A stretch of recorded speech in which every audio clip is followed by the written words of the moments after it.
Hello student, this is Amit Pandey and today we are going to start the first chapter of mathematics, that is number system. Okay, now see, in this number system the number line is representing here. So let me explain what is the use of this number line, means why this number line is given in this chapter.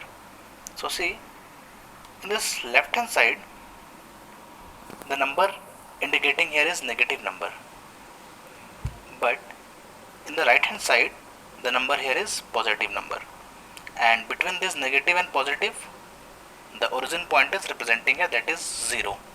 So can we say that this negative number are the collection of all the negative integer and this positive number are the collection of all the positive integer. Now see why on this side these all negative number are plotting here, because this is the direction of minus x axis and this is the direction of plus x axis. So that's why all the positive number will locate at this side and all the negative number will locate at this side. Now one more thing, suppose if we have a number 1.5 and we have to represent that number in number line. So what are the method for the representation of that number 1.5 in this number line? See, this 1.5 is a positive number, so we have to see in which range, means what is the range of this number between the two numbers. So see, 1.5 will lie between this 1 and 2. So between this 1 and 2 this 1.5 number will lie. Okay, now see the same number but with negative sign is given, means minus 1.5 is given. So definitely this minus sign will lie on this negative x axis side, but what is the range? So this minus 1.5 will lie between minus 1 to minus 2. So here we will just represent this number minus 1.5. So in this manner we can represent any number in number line. Okay, now see the next example. Now see here, this girl is moving towards this direction. So can we say that this girl is moving towards the positive direction? So how we get this concept that this girl is moving towards this positive direction? See, towards this direction the number is plotting here or representing here is positive number, or we can say that it is a positive integer number. So we can say that the girl is moving towards positive x direction, because we know that in x directions, positive x directions, all positive number will represent. Now suppose if the girl is moving towards this direction, means opposite of this direction, so it will be represented by negative integer, minus 3, minus 2, minus 1. So we can say that the concept of this number line is used to give the concept of direction sense, means in which direction a person is moving, whether he or she is moving towards positive direction or negative direction. So this is the concept of this example. Now see the next topic. See here, one bag is showing here and this bag is having some numbers and it is represented by this capital N. So what is the meaning of this capital N? This capital N is what? It is a natural number. So we can say that this bag is having a collection of all the natural number. So let me explain what is the meaning of this natural number, means what is natural number. See, all the positive counting numbers, all the positive counting number but excluding 0 value are called as natural number. So it will be 1, 2, 3, 4, 5 till infinity. See here, infinity is given here. So till infinity value, these are what? Natural number, but 0 will be not mentioning in this bag. So this we can say that this bag is having the collection of all the natural number. Now see, one more bag is there, but in this bag W is representing here or indicating here. So W here what? W here is whole number. Okay, so see here, the girl is just putting 0 here. So what does 0 indicate?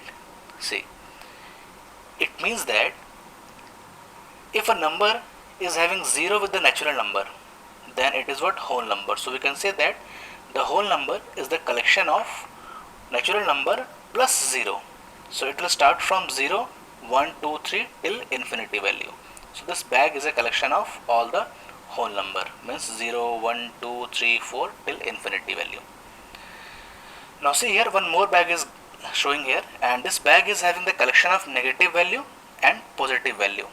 So as we know that what is integer, the integer is having two types, a set of positive value or a set of negative value. So this bag is having the collection of negative value and positive value, and it is represented by capital Z here. So we can say that Z indicate integer value and integer will be positive or negative value. So this is the bag having integer value. Now see the next concept which I am going to give you, the concept of rational number. So what is rational number?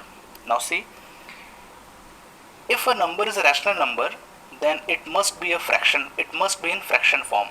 So see, p by q here is a fraction form, and the first criteria, or we can say that the first condition which we have to satisfy for any number to be rational is what?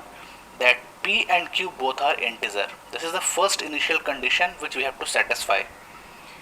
Now the next condition is what? Q must not be equals to 0, means q will be 1, 2, 3, any number, but it will never be 0. So for any fraction will be a rational number if these two conditions get satisfied, means p and q will be integer and q must not be equals to 0. Now see, one example is showing here, minus 25. So what is the meaning of this minus 25? Can we say that this minus 25 can be written as minus 25 upon 1? Both is equal.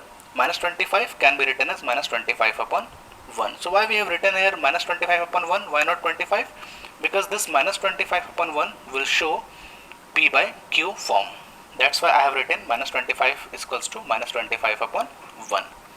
Now see, p here is minus 25, that is a collection, that is a negative integer, and q here is 1. So the first condition is what?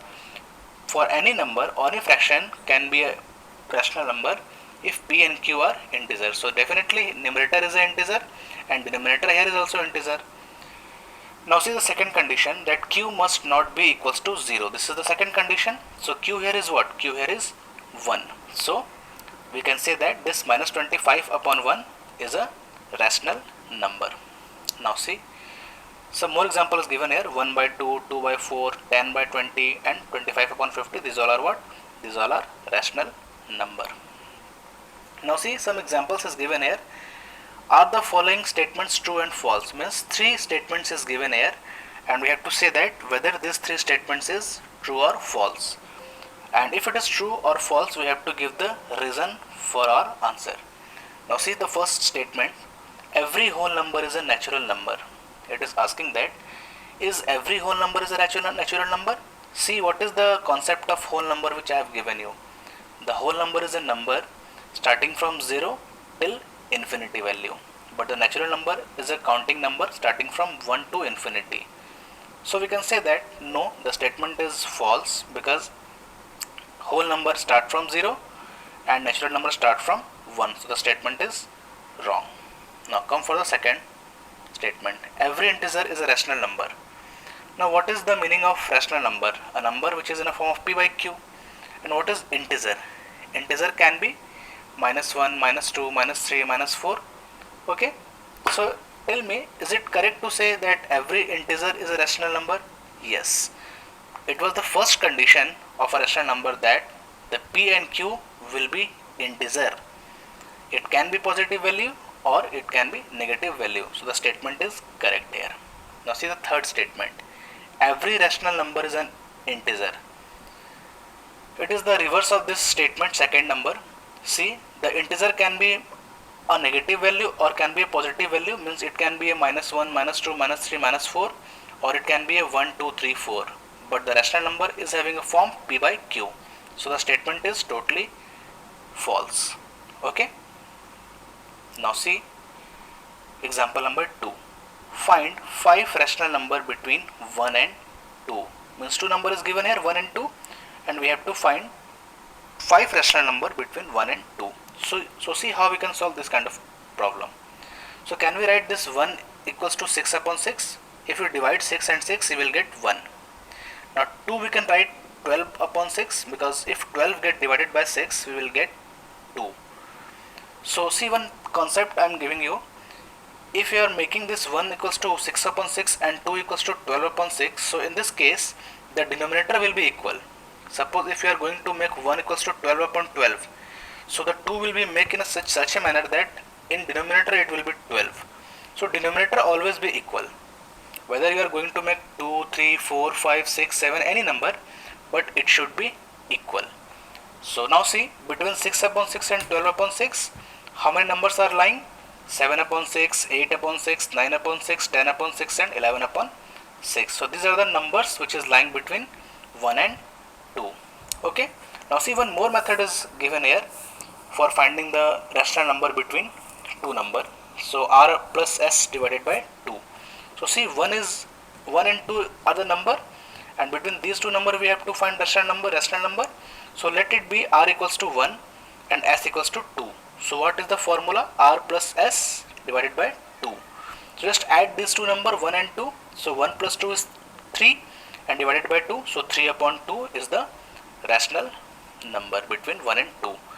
So in this manner also you can solve the problem. Now come to the exercise. So see, this is the exercise 1.1. So I have given all the concept of each and every question here. So you can try by yourself. See, what is the question number 1? Is 0 is a rational number? So you have to just justify the statement. Then the second question, find 6 rational number between 3 and 4. Now I have given the concept how to find the rational number between two given number. In third question also it is asking to find the 5 rational number between two number. But in question number second it is a number, and in question number third it is a fraction. Okay. So it is the same method. By the same method you can find the rational number between two given number. Now see question number 4. State whether the following statements are true or false. Means again, just read this all three statements 1, 2 and 3, and you have to say whether it is true or false, and you have to give the reason also. So just try by yourself, and if you face any problem for solving any question, you can call me personally. So this is about the concept of exercise 1.1, and in next video I will just give the concept of exercise 1.2 and we'll solve some numerical problem also. So now student, thank you and have a nice day.